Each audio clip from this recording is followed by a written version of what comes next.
Hello and welcome to episode 207 of the Skate Podcast. I'm Bridget Prue here with Scott McLaughlin. Brian is enjoying his week somewhere, I'm guessing Lake Squam. I'm up here at Lake Winnipesaukee. Scott, unfortunately, has had no time off because free agency started July 1st. The Bruins were very busy in free agency. Then rookie development camp started, and Scott's been all over the place interviewing so many people. This podcast is special because Scott actually had a chance this week to talk to two of the Bruins' top prospects. So he had a chance to talk to Mason Lohrei and Fabian Lysell. They both had some really interesting answers. In particular, some of the Lysell stuff, especially to do with his health, is something to definitely stick around and listen to for this episode. Scott, I guess, where do you want to start? Rookie camp, free agency, because I wasn't on the last podcast. I was on vacation. So, I mean, there's just too much to talk about right now. We're midsummer, but everything's starting to happen. I think, we definitely want to get your free agent takes and Bertuzzi leaving, but might as well start. You touched on Lysell. I think that's a good place to start because, as you referenced, his health, his season ended with a concussion on a really dirty hit in the playoffs against Hartford. Hartford's Adam Clendenning. It was late. It was blindside to the head. And Lysell suffered a concussion and has had like a sore neck, like lingering issue, which is actually what held him out of the first day of development camp. As he was flying in, his neck stiffened up and Bruins just decided to play it like super safe. He got back on the ice on Tuesday, but has been in a no contact jersey, where we are recording this Thursday morning. So there's still 2 more sessions to go on Thursday and Friday.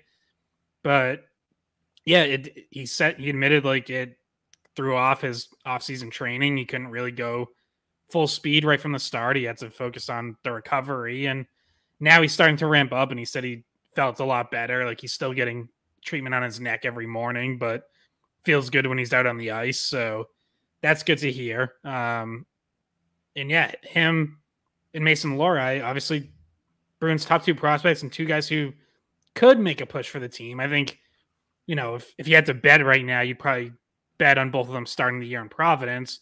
But there are opportunities there, especially up front for Lysell and for other young forwards. Like, the Bruins just signed, some veteran forwards, but they're not really anyone,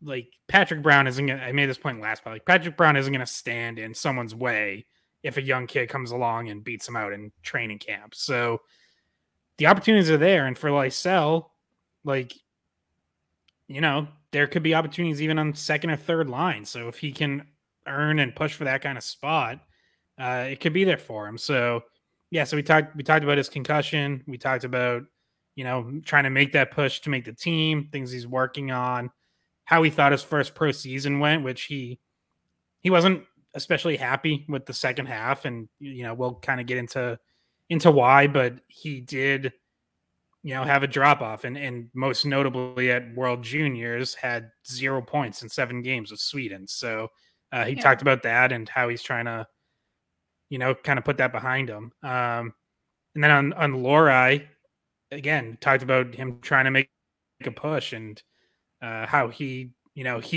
spent a second season at Ohio State and then signed with Providence at the very end of the year and got into 8 games in the AHL.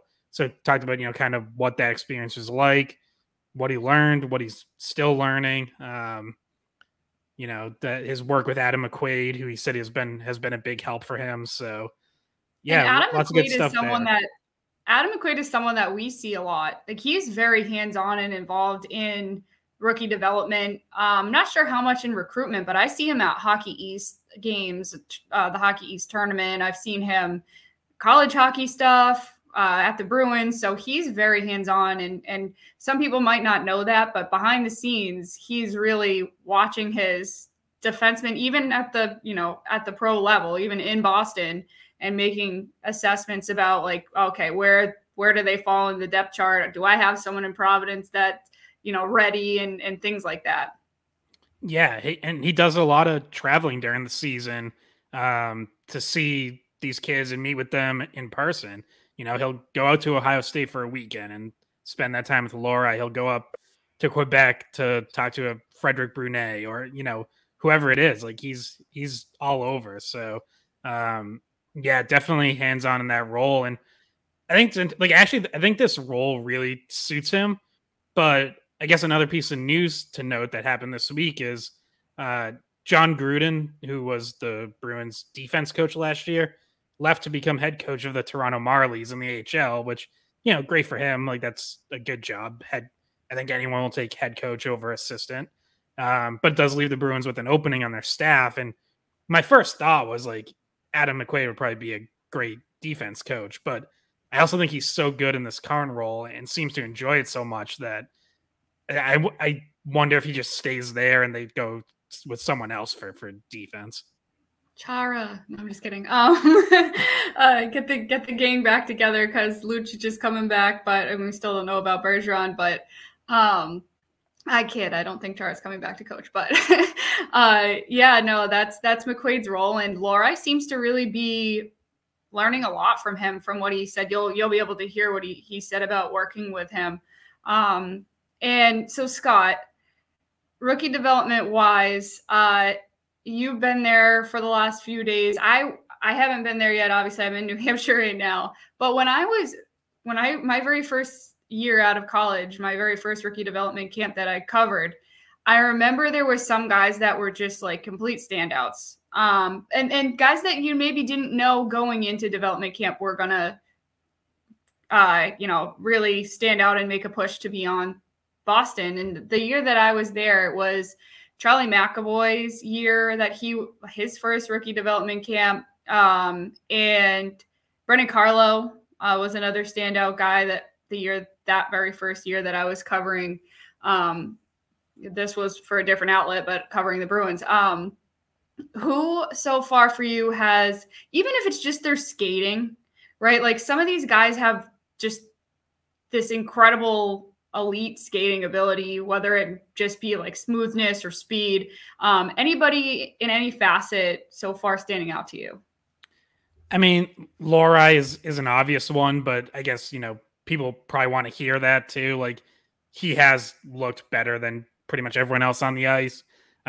Just looks really confident at all times. Like seems very efficient in his movements. Like you'll watch drills where other guys seem to really have to like work hard to keep up or stay in the play or whatever. And Lohrei just seems to be in like such good position that it like at times it almost looks effortless for him, where it's like, oh yeah, like whatever, here I go. I'll poke check this away. Like no problem. Break up this rush. So he's looked really good, both defending and obviously offensively, which has always been his strength, and stood out in college. So you expected to stand out against kids at this level. He is one of the older guys at this camp at 22 years old. So he's definitely stood out. I think Matthew Poitras, their second round pick from last year, has looked really good. Stick handling, his passing. He's even had some really good finishes. Like he was second in the OHL in assists last year, so automatically his playmaking jumps out just looking even just at the stats. But he's had a couple of really good finishes around the net and showed off a pretty good shot that maybe doesn't show up as much in terms of like goal totals. So he's been pretty impressive. Out of like the brand new draftees, I think Beckett Hendrickson has looked pretty good. There's definitely some skill there. And we talked to Danielle Marmer after Wednesday's practice, who works with Adam McQuaid in the player development department, and she highlighted him as well when she was asked about this draft class. So those are a few just kind of off top of mind. Frederic Brunet, I think, has looked pretty good, both offensively and again defensively. Which he's another guy who kind of like Lohrei, where it's like the defensive side of his game is the part that needs work. Like the offense has been there. He's got to work on defending, but he's looked pretty good in this camp too. Yeah, and the Bruins have been posting some videos coming out of camp, and I noticed the one where Lohrei is doing like the skating drills, like weaving and whatnot. Just I'm guessing that's at the beginning of the day before they go into scrimmages and stuff. And he just looks so smooth. So from what I can even tell, just the small sample of videos that I've seen come out, he looks like a very smooth skater. And he seemed to answer your questions with a lot of confidence. And that you do want a defenseman in particular coming into the NHL and feeling sure of themselves and sure of their ability to defend at that level. Otherwise, you're getting beat, or you're not, if you're not strong enough on pucks, you're looking like a rookie. You're not looking like a full NHL type guy yet. But the problem for him is, we know Connor Clifton leaves, but Shattenkirk comes in. In terms of where the Bruins lost depth, defense isn't really the biggest issue for them. They still have 5 of their 6 defensemen from last year. They add Shattenkirk he was a league minimum, was he not? 1 million. 1 million. Or just over a million. It was like 1.05 million. Yeah, so really close to minimum. And he's a veteran that I think they want in the room, especially if Bergeron is gone. So it is going to be harder for him to shoot his way into Boston rather than spend another year in Providence. Well, and for Lohrei, it's really a first year in Providence. He only got 8 games there. So I think that'll be a good thing no matter what. And, if there's always injuries on defense, so there will be an opportunity at some point, and like maybe he's in position to be the first call up, and he potentially takes a spot and runs with it that way. But yeah, I expect him to start in Providence, and I think that's totally fine. Like, get him some pro AHL experience beyond just the small sample size last year. That I don't think that's a bad thing at all. And one last thing I'll mention from development camp, just in case like people haven't been following closely or whatever and are wondering about some names I didn't mention. Guys who aren't there: Georgi Merkulov, Johnny Beecher, Mark McLaughlin. Like, basically the idea is like they've kind of aged out of this. They've they're a little bit on the older side as prospects. They've already played pro hockey. So I think the Bruins' view with guys like that is usually there's not as much of a need for them to be at something like this. Yeah. And by the way, about Lohrei, he's a pretty big guy. Like, he's NHL size, let's say. He's 6'4" and 209. And, so he's probably a little bit further along in the development in terms of putting on muscle, putting on weight, being that like NHL body, I guess you could say. Whereas Lysell, as you'll hear, really feels like he has some work to do in that category. Scott, if you want to just touch on that a little bit, because I feel like a lot of the Lysell stuff that you focused on and that he answered for us was to do with his training and his strength and trying to improve that in the off season. Yeah, it's a huge focus for him, because there were times in Providence where he still could get knocked off pucks or not really hold up like down low, and like he likes going to the net front and being down low. To his credit, he is like not afraid to go to those areas, but you've got to be effective when you go there and be able to hold up against bigger, stronger defensemen. So he's working on that. And, again, like going back to the World Juniors in the second half discussion, he was very honest about like he just felt like he got worn down. Like the length of the season, the amount of games like took its toll. So that doesn't get any easier in the NHL. The season doesn't get any shorter. So, that's going to be huge for him to basically to strengthen up and the conditioning to be able to endure a full professional season.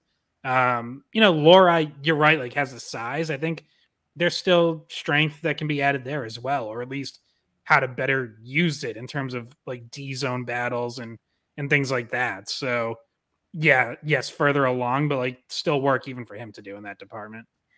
Yeah, for sure. I think that's probably what, if you talk to any of those guys, they would tell you they're working on, because that's stuff that you really can work on in the off season. And sometimes, you don't have the ability to do it as much during the regular season because you're working on all these other things. And you're probably wanting to focus on resting in between games and things like that. So in the off season, working on things like to me, and this is completely fixable if you're willing to work hard enough, the conditioning of it. I feel like if he works on the conditioning in the summer, with his natural skills and his natural speed, but being able to not wear down and have his energy drain like he says was happening to him. If you work on that conditioning and make that your focus in the summertime, and by the time the season starts, you're looking at not just a good first 4 months, right? You're being able to hold on, hopefully, and have that consistency throughout the season.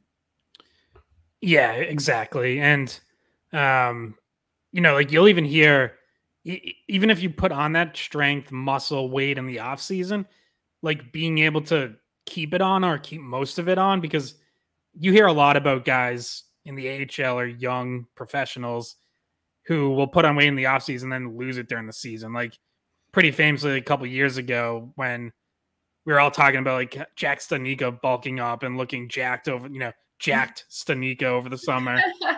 Like he put on 15 pounds and it was all muscle. And then I remember like just kind of quietly reading a story in like February or something of that season. And it might've been from Mark Diver or someone else who covered Providence at the time.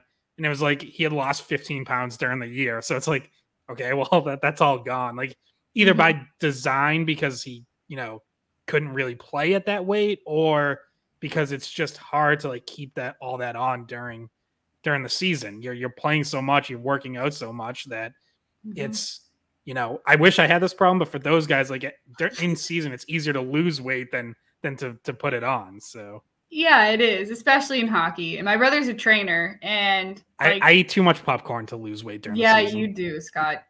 But I know you're never going to change. So this is going to be your weight.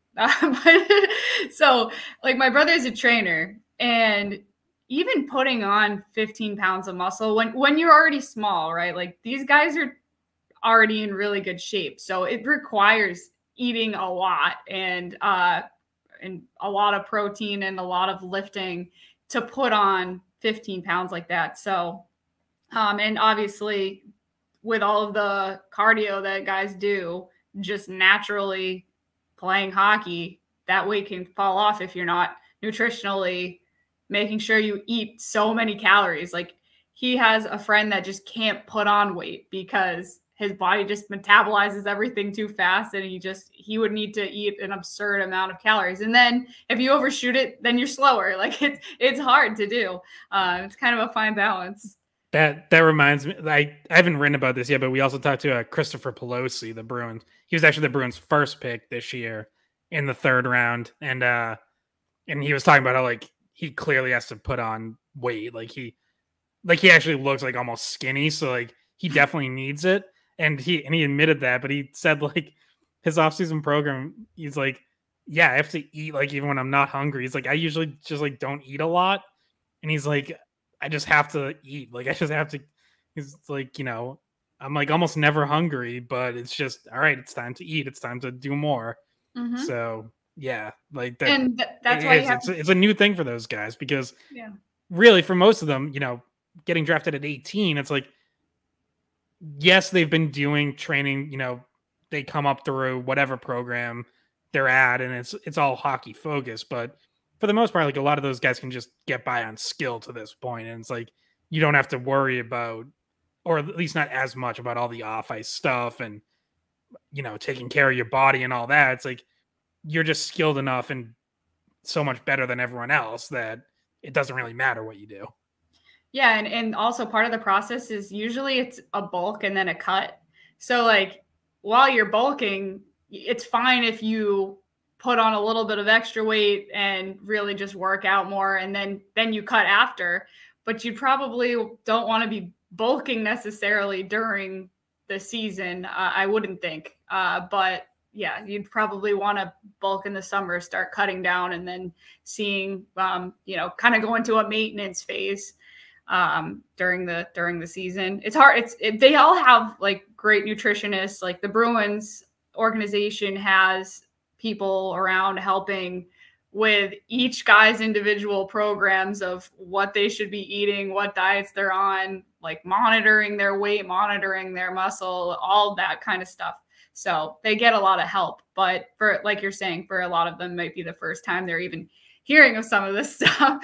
So yeah, it's you know, it's a good thing for them to go into camp and not just work on the skills part of it, but learn from the nutritionists and different things like that. Yeah, for sure. Do you want to give your take on what the Bruins have done so far since free agency opened on Saturday? Yeah, wow. So I was working Saturday doing the Red Sox, and it was just coming down the line. And I actually was hopping on with Arcand a few times because news was breaking while Arcand was doing the show.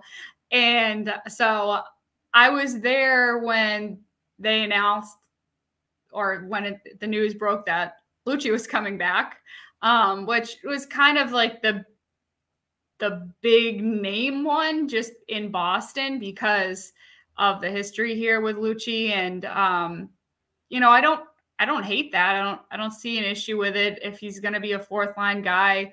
And he's, once again, what the Bruins needed to do was fill out roster spots. So they were able to go and find these guys for, you know, $1 million, just slightly above $1 million contracts.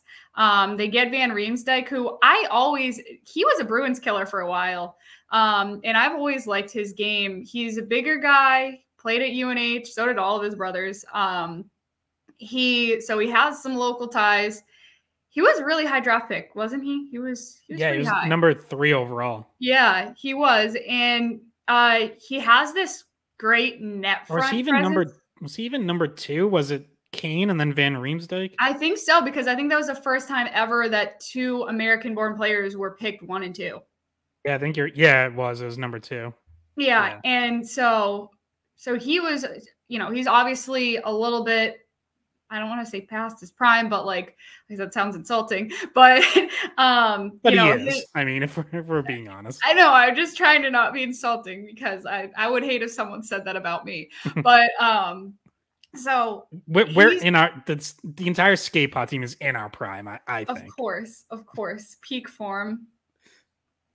Always in our prime. We're doing great. But so he's a really good net front guy. He has a good sense on when to go to the net. He's, you know, great at screening the net because he's pretty big. He, you know, theoretically that could help you on the power play if you really needed him to. Obviously, if you're missing Krejci and Bergeron, the power play is going to go right into the blender because you're going to need to switch up units. You need to find new centers for your power play units in that case, and you're going to have a completely different look to your power plays this year. So Van Riemsdyk could possibly be someone that goes and fills in maybe on the second unit. Depends how they want to use him. And, you know, maybe he causes enough havoc out in front of the net. They put him on the first unit because it helps open up guys like Pasternak. I could see that being a thing. I don't mind that move at all. Don't think the Lucic one is bad either, just because of the price and because of how much people love him here. And also, I'd be lying if I told you that I didn't want to see him fight some people. So for us, for entertainment purposes, I'm cool with it. Great job getting Lucic back. So then Morgan Geekie, I want to get your opinion on this actually, because you had a chance to talk to him earlier this week. Did you not, Scott? And but he spoke to the media, right? And just impressions on him. He's a center. He's young. He's 24, right? Yeah, he turns 25 later this month, in July. What an old man. Just kidding. So he's a young center. He's more than likely going to be your fourth line center. I think he's going to be on the third line. I think it's either going to be him or Frederick at center and the other on the wing. Oh, okay. So anyway, that'd be even better, I guess, if you were able to, well, maybe not. He could only be on the third line because you're dealing with a bad center situation. But if you need someone to get more minutes, and you want to throw him on the third line, then I guess that's good to have him there. But anyway, I wanted to ask you what you thought of Geekie, and especially after talking to him. Yeah, I think he's looking forward to hopefully, getting more minutes, a little bit more of an opportunity. He's been mostly a fourth liner in the NHL and has been on two really deep teams, Carolina and then Seattle. And I was listening to our state or who was I talking to? Maybe it was someone on our station, but made the point of like, so Geekie said, or Sweeney said about Geekie that he was buried. He was like playing 10 minutes a night on a good Seattle team. We think he can have more opportunity here.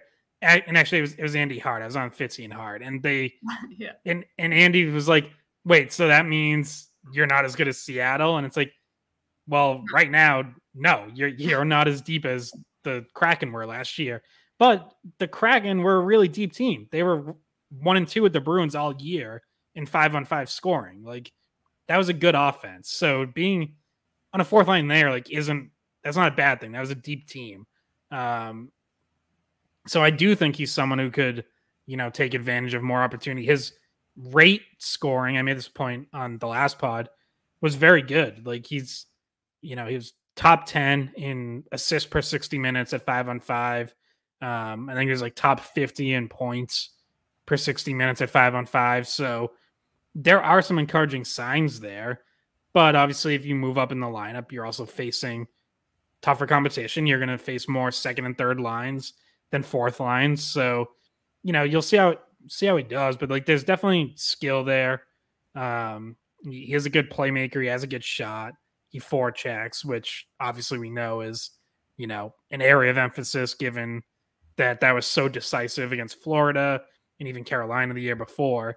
So, he seemed, I will say, like, he's not, as an interview, he's, a little quieter, shorter answers, especially considering like the other people we talked to, Lucic, Shattenkirk, Van Riemsdyk are all veterans who are like really good with the media. So, selfishly from my perspective, like, hey, at least we got some guys who are going to be good interviews. Yeah, because like Nick Foligno would give you the longest, best interview. And Taylor Hall. Taylor Hall was great. Really thoughtful answers pretty much every time we talked to him, and very accountable person. But that actually kind of gets us to the next thing we didn't talk about, which you and Brian had a chance to. This whole Tyler Bertuzzi saga, it, to me, more than anything, I feel frustrated because I feel like the two sides could have come to a deal and it would have been beneficial for both sides. But something must have happened in terms of timeline that, the Bruins probably said, we need you to let us know before we go into free agency because we have all these gaps to fill. We need to know how much money we have. We need to focus on that once July 1st hits. So if you want to sign with us, this is the deal, but you got to do it before. And I think he said, no, I want to test free agency, and goes out, doesn't get probably what he wants. And he gets a 1-year deal in Toronto. And Scott, based on reporting, he wanted obviously longer than a 1-year deal. He had a really good end of the season. He gambled on himself, I guess, when he went to the free market, and turns out people maybe were more hesitant about the injury history or just didn't see him as a fit, didn't have the cap space. There just wasn't as many takers, I assume, as he was expecting, and he ends up with having to take whatever the best deal was left on the table, which apparently was with Toronto. Yeah, I do think he probably had better offers in longer term offers, but they were from non-contenders. They were from situations he didn't want to go to. And what's surprising to me is just like that him and his agent weren't, didn't really seem to be like seriously considering this as a possibility, where it's like everyone knew the free agent market was going to suck. Like the salary cap only went up by $1 million. So the only teams that had any money to spend were bad ones. And some of them did, you'd see like Ratko Gudas get overpaid and, make $4 million a year with Anaheim. Nick Foligno, like, love him, but obviously he got overpaid by Chicago because they could afford to do it. Like it's not an overpay for them because they got to spend money somewhere. So like you might as well, get a veteran or whatever. So yeah, like I'm sure there was, an Arizona or an Anaheim out there willing to throw money at Bertuzzi, but like, okay, congrats, you're going to spend 5 years rebuilding. Kevin Shattenkirk just talked about this coming to Boston when we talked to him on Wednesday. Like, he won the Cup with Tampa in 2020, parlayed that into a nice payday with Anaheim on a 3-year contract, but spent 3 years on 3 years in his 30s on a rebuilding team that didn't even sniff the playoffs. And he was like, yeah, like that was enough of that. I wanted to go to a better team. So yeah, ultimately I think Bertuzzi ended up in a good situation. He's probably going to play on a line with Austin Matthews and then cash in next summer. But I don't understand like why they weren't, because it does seem like they told Sweeney, like, we're not interested in a short-term deal. We're going to get something long-term. And it's like, how could they have possibly thought like that was so guaranteed? And then obviously now the big criticism of Sweeney that you hear from some people is, why didn't he wait a day? Like, why didn't he wait to circle back and see what happened? Which I think there's some fairness to that. Like, he could have. Obviously, he decided on, a different path and signed the guys he wanted to sign. I don't think, the other thing you hear with this is like, was anyone really knocking down the door for Van Riemsdyk and Shattenkirk and Lucic? And it's like, well, yeah, Lucic, I think you could have waited on. Like, I think he wanted to sign with Boston no matter what and would have waited just to get a deal done. The other guys, I don't know that it's such a given that they still would have been there. Like, I know some people think Van Riemsdyk and Shattenkirk are washed up. I don't. I think they're still pretty good players. So it's not like you're paying them top dollar. It's absolutely possible that they had other 1 year, $1 million offers sitting there on Saturday and could have just chose someone else. Could have told the Bruins, hey, yeah, I'm interested, but if you're telling me, no, we're going to wait out Tyler Bertuzzi first, well, I'm not going to wait that out. I'm going to go sign with someone else. Also, if they were to have pulled off the Tyler Bertuzzi thing, they would have like still plenty of gaps to fill with less money to fill it. And it would have caused stress to the point where maybe you do have to see Allmark go out the door. So, you don't keep Bertuzzi, but you probably would have had to give up someone else to alleviate the cap space. Maybe that's when we see Allmark get dealt. So maybe the judgment at the end of the day too was, well, maybe we should just keep the goalies we have, use the money that we have left instead of going towards Bertuzzi to fill in all of these gaps, especially if they know Bergeron and Krejci are not coming back. So they have these holes to fill, and, they kind of have to bargain shop with it because they were already strapped in the first place. So would it have been nice for Bertuzzi to stick around and stay? Did he fit well in Boston? Yeah, he did. They're going to have to make do without him. How much do you think, Scott, this changes, maybe their ceiling for the playoffs? Like, even if we're just talking about a regular season ceiling, in terms of, where they finish 1 through 8 in the conference. Yeah, I mean, so I haven't done like a super deep dive on every other team yet, but like just in my mind, looking at this team, I see a team that should still be a playoff team, but is closer to 8 than 1. Like, could be a wild card team, might not be top 3 in the division. Brian and I were talking about this. Like, I think Toronto and Florida on paper looked better right now. Tampa lost some key players too. I think like them and the Bruins are probably kind of right there in like a similar spot as having lost a lot, but still have some really good players that are going to, you would think allow you to keep your head above water. So I sort of see them in like that 3-4 in the division, somewhere 5 through 8 in the conference area. And yeah, I do think their ceiling would have been higher with Bertuzzi, but to your point, like, you probably have to move someone else out. You still have to fill out your whole roster. So whether that's with $800,000, no, we just won't have a fourth line this year, guys. We just don't need whether one. that's with $800,000 AHL guys or $1 million Lucic and Patrick Brown, like, you still need players in those spots. You can't roll out 9 forwards and 4 defensemen on opening night. So, come on, Scott. Come on. Yeah. But, so the other thing on that, though, and I'm repeating myself a little from the last podcast, but because it's been such a talking point this week, especially since like regular hosts came back on Wednesday after the holiday, I am of the opinion that I would not have salary dumped another player. I think you had to suck it up and do it with Taylor Hall because you had to do it with someone. Someone had to be a pure salary dump just so you could fill out a roster. I think it would be really bad business to take, a real lesser than deal for Linus Ullmark or even for Matt Grzelcyk. And I think Sweeney has definitely explored the market for both of those guys and for other players and has found there just aren't offers out there that he feels even approach fair value. Mm-hmm. That's what I think. And I am fine with hanging on to those players in that case because I think it becomes really bad business to basically give away the reigning Vezina Trophy winner.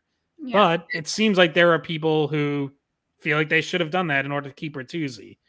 I wouldn't. Like, if that's the choice for me is like salary dumping the Vezina Trophy winning Ullmark to keep Bertuzzi or keeping Ullmark and just letting Bertuzzi go and not, being held hostage by other teams, I am fine with keeping Ullmark in that situation. And you'll find a way to replace Bertuzzi, who I think is a good player, but like not a superstar, not, a franchise type player, a good player and someone I wish they'd kept. I don't like losing them, but I'm also not moving mountains and dumping contracts left and right to do it. And I also feel like it's not a certainty that he, plays as well for, a consistent amount of the season as he did in the playoffs. And I do feel like there was still parts of his game that I didn't like.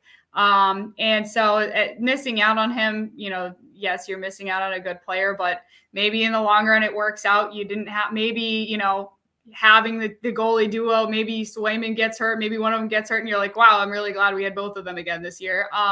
So I think that it could end up working out. Obviously, I think they wanted to keep Bertuzzi, but at the end of the day, we're talking about the team having to get rid of someone else, maybe Ullmark. And we had a source that thought that Grzelcyk was going to be moved on the second day of free agency. That didn't happen. No, so second day of the draft. Second day of the draft. Maybe for a pick or as part of a deal that included picks. That didn't happen. But that morning, somebody that I know who would know, at least have some sense, had mentioned that they were looking to move Grzelcyk that day. Doesn't happen. Grzelcyk stays. I'm cool with that too. I like Grzelcyk as a player. I've been on record saying that before. And their defense isn't as tampered with as what they had to do up front. Yeah. By the way, Don Sweeney accused me of starting the Grzelcyk rumors. I don't know if you heard that, but no, what you? No. Well, I asked him about there's been rumors around Grzelcyk, like just what is the organizational relationship like with him right now?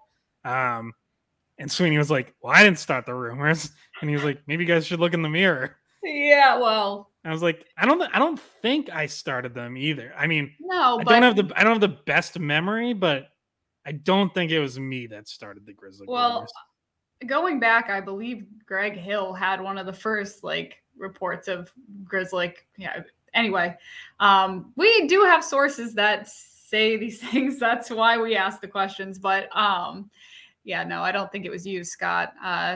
He didn't start the fire this time. But yeah. All right. Was there anything else we wanted to talk about before we let everybody enjoy the 2 interviews that you did with Lohrei and Lysell? No, I got to run and get to a meeting anyway. So interview time. Okay. All right. Well, with that, we will send you off to Scott's interviews. All right. I'm here with Bruins prospect Fabian Lysell on the Skate Podcast. Fabian, thank you for taking a few minutes. You've been on the ice now for 2 days here at development camp. How have you felt, and just, what are you looking to get out of this week? No, I think I felt okay. It's a really good start to get going. Obviously, we got 2 practices today, so right now it's just focused on getting used to being out there again. It's been a while, so it feels pretty good. Yeah, you mentioned it's been a while. I know your season ended with that concussion, and that really affected your off season. Just how are you feeling in terms of the recovery from that and starting to ramp back up again? No, I feel way better. Right now, we put a lot of work with my neck because a lot of the stiffness is still locked there. So release that every morning, and after that, I feel pretty good. So it's going in the right direction, and I'm pretty happy where I'm at right now. I feel like I can almost do 100% like I want to. Was that scary for you? And anytime you're dealing with neck, head injury? Yeah, I mean, I have got one before, but this one was maybe a little bit more major. I mean, this time I obviously had some effects off the ice too, with headaches and irritation and all that stuff. So that's something I haven't really had before, but you learn from that, and you definitely don't want to put yourself in those situations again, even though obviously my situation was a pretty dirty hit. Yeah.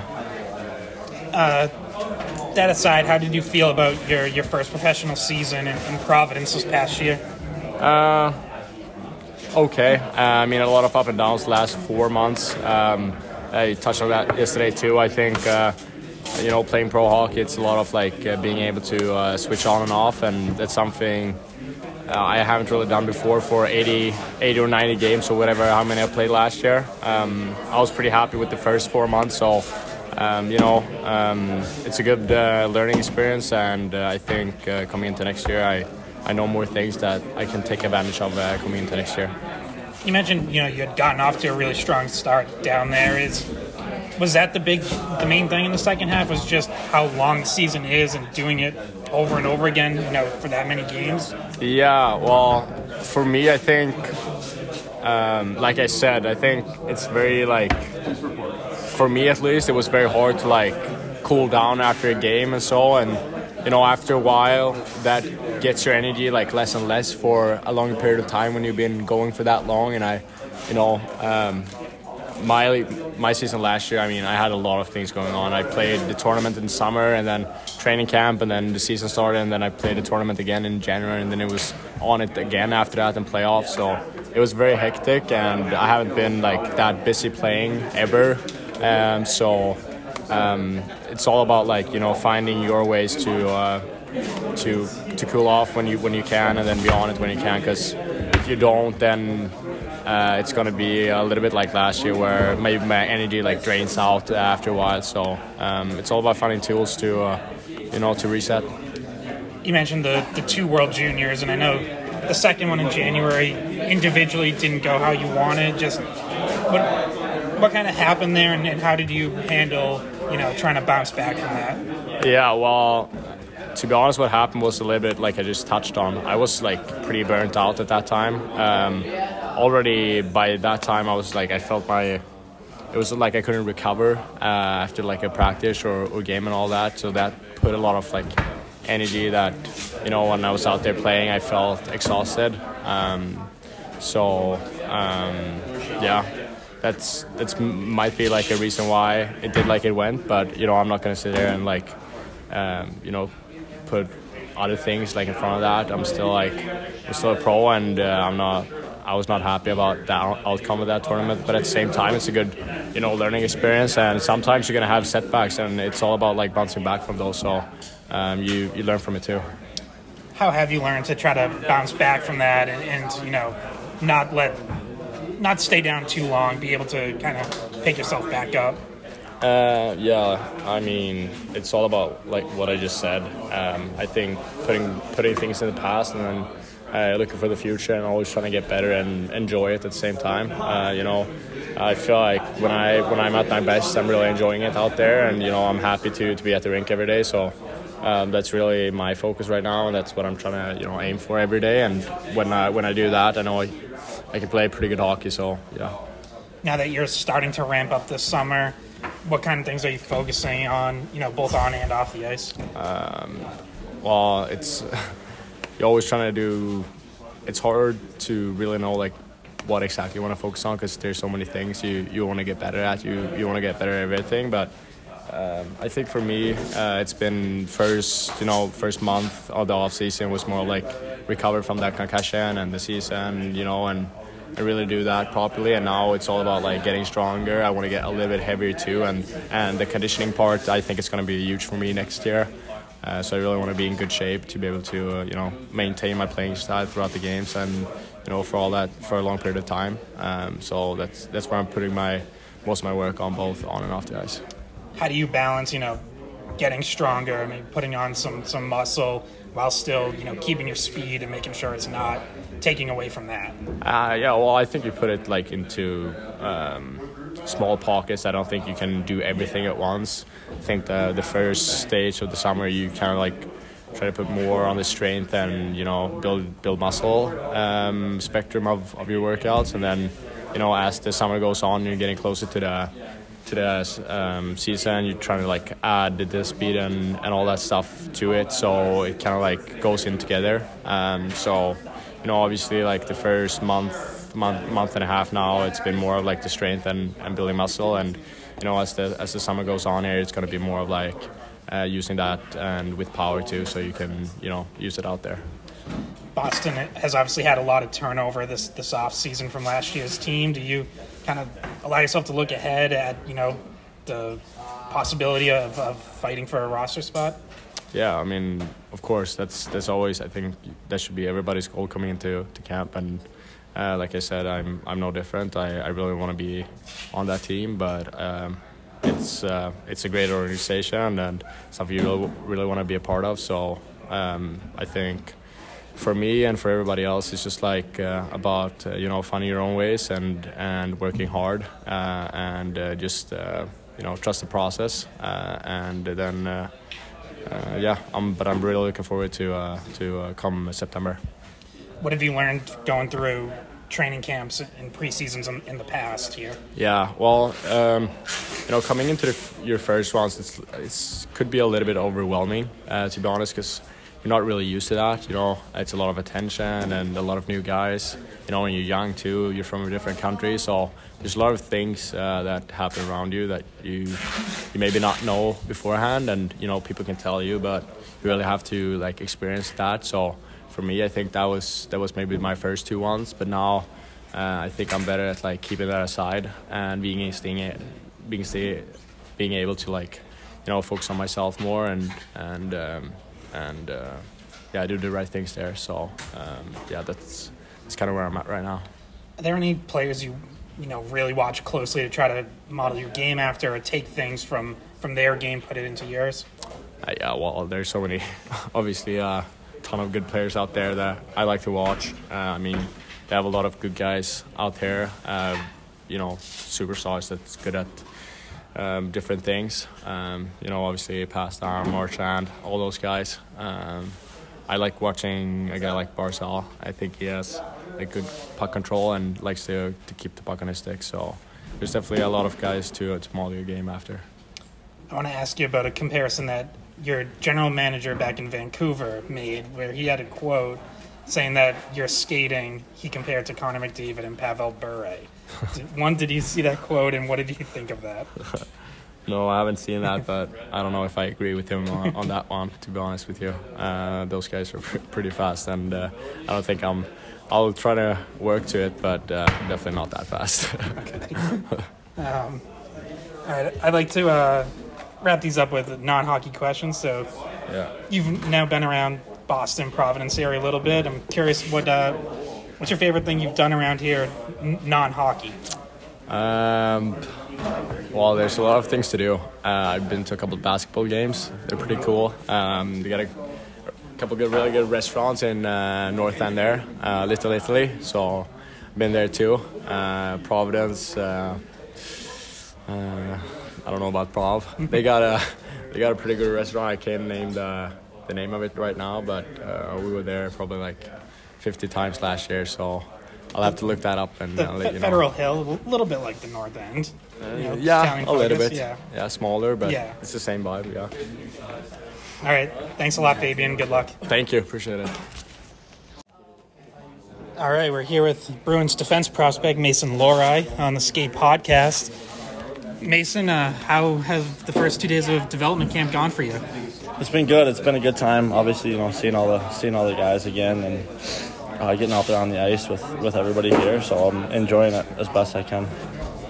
You've been here before, but last year you didn't get to skate. What do you look to get out of a week like this?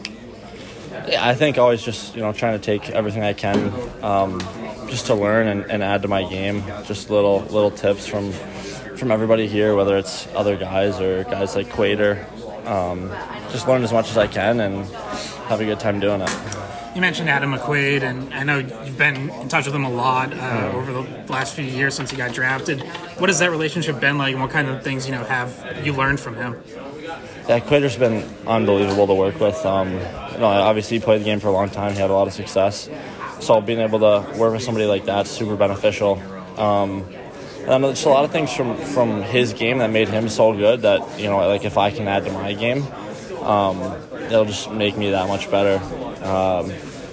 He notices so many little things just from watching. I mean, that's what being a true pro is. Like, he knows everything that you need to do to be able to play in this league, and just try to listen as much as I can to him and take into account what he has to say and add it to my game. What does the rest of your summer look like? What kinds of things are you working on? Yeah, just strength, speed. Pretty much, it's kind of every summer on repeat, just trying to get, bigger, faster, stronger. Work on stuff on the ice, stay sharp with skills and stuff, and then, be stronger to defend harder and shoot harder and, obviously play in a bigger, faster league. Are you staying around here? Are you going back home at some point? I've been here for like a month, and I'm going to go back home after camp for a little bit, get to the lake a little bit, and then get back here in August to ramp up for camp in September. So you turned pro after this past season at Ohio State, and you got, I think it was 8 games in Providence. Yep. What was that experience like, getting your first taste of pro hockey? Yeah, it was nice to just get the experience. That was the biggest thing. Because experience eventually is what helps elevate your game, and being able to go there and just see and learn and just really live that pro lifestyle was beneficial just going into next season. What went into the decision to come out of Ohio State and turn pro? Did you just know it was time, or did you have to kind of think about it a little bit after the season? I felt it was time. I mean, I had a great 2 years. Really loved it there. Obviously, it's always a tough decision to leave school just because I loved it so much and playing with those guys. Had a lot of fun there, good 2 years. But I mean, my dream's always been to play in the NHL, and I thought it was time to make that jump and start playing pro and see what happens. How do you think your game evolved while you were at Ohio State, and I guess specifically this past season, your second year there? I think just, taking on a role where I was like the go-to guy in pretty much every situation, and obviously the biggest thing was just working on defending, and that was always ever since coming out of high school, going to play junior, 2 years in junior, 2 years at school. I've always just had to continue working on just defending hard and shutting down the rush and having a good stick. So probably that's just the biggest stuff that I focused on with my coaches there. Do you feel like you've made big strides as a defender, and what's kind of still left to do to be ready for the next level? Yeah, I think definitely have made big strides from 4 years ago, and even in the past 6 months. But just kind of keep working on all those same things, having a good stick, closing hard. A lot of the stuff we did out there today, that's stuff I need to work on to be able to be successful at the next level. We had talked to you on Monday after the first day of camp, and you said, your goal is to make a push, to try to earn your way onto the big club. What do you think will go into that? What do you need to do to have a chance there? Yeah, just kind of everything that we've talked about already, continuing to have a good summer. Just work on, being harder to play against and shutting shutting guys down at the next level is obviously, tougher. So got to be able to do that and use my skill when I can and try and make an impact that way too. Do you look at like Bruins depth chart at all, or guys you might have to beat out if that's going to happen, or is it just, hey, focus on me and what I have to do? Yeah, I'm not too worried about that stuff. Yeah. I mean, whatever happens, and obviously there's a lot of great players in college, pro, minor pro, like they're everywhere. So you're going to have to beat out somebody, and I think the thing for me is I just focus on improving my own game every day. What players do you think you model your game after, guys you watch, try to take things from? I like to watch a lot of just younger stars in the league, how they play. One of my favorites probably Shea Theodore, watching him play. Just won a cup, so that's pretty good. Yeah, fun. Exactly, pretty good. Watching some of your college games, obviously it's clear, you like having the puck on your stick, you're active, especially in the offensive zone, like to get in deep. Is there an adjustment when it comes to playing pro hockey, knowing when you can do that or having the confidence to do that? Yeah, obviously right away you're not going to have that freedom no matter what the jump is. You're not going to have the freedom to kind of do that. You got to get a feel for it. Everything starts with defending, so that's kind of why that's the main focus. And when opportunities in the offensive zone present themselves, that's when I can use my skill set and try to make plays that way. Obviously, when you got to Providence, you were reunited with Georgi Merkulov there, former teammate at Ohio State, and he had obviously a terrific first pro season, leading the team in scoring. I'm sure you're not all that surprised by his success, but what do you see from him that's allowed him to have that kind of impact right away in the AHL? I mean, one, he works so hard. I mean, he definitely works in silence. He loves hockey, and he's just always doing stuff to improve himself.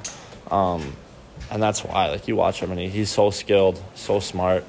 And then I think he really, bought into playing more of a two-way game this year, which allowed him to get more ice time and take advantage of that. And obviously he did with, filling up the score sheet a little bit.